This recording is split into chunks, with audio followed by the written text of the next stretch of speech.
ఇక ఇటు యాదాద్రి జిల్లా దోతిగూడెంలోని కెమికల్ ఫ్యాక్టరీలో జరిగిన ప్రమాదంలో 2 ప్రాణాలు కోల్పోయారు. హేజేలో పరిశ్రమలో రియాక్టర్ పేలడంతో 10 మందికి తీవ్ర గాయాలయ్యాయి. ఆసుపత్రిలో చికిత్స పొందుతున్న 2 మృతి చెందారు. మృతులను నల్గొండ, ఖమ్మం జిల్లాలకు చెందిన నాగిరెడ్డి, నరేష్ కుమార్ గా గుర్తించారు.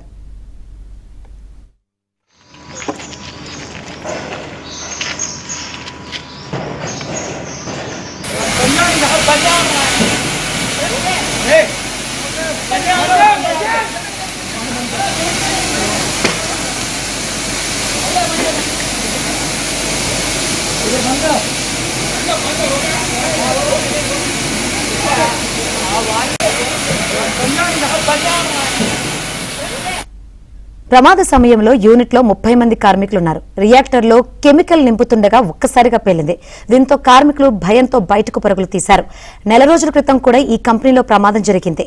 ఆ ప్రమాదంలో 1 మృతి చెందారు. వరుస ప్రమాదాలతో కార్మికులు భయాందోళన చెందుతున్నారు.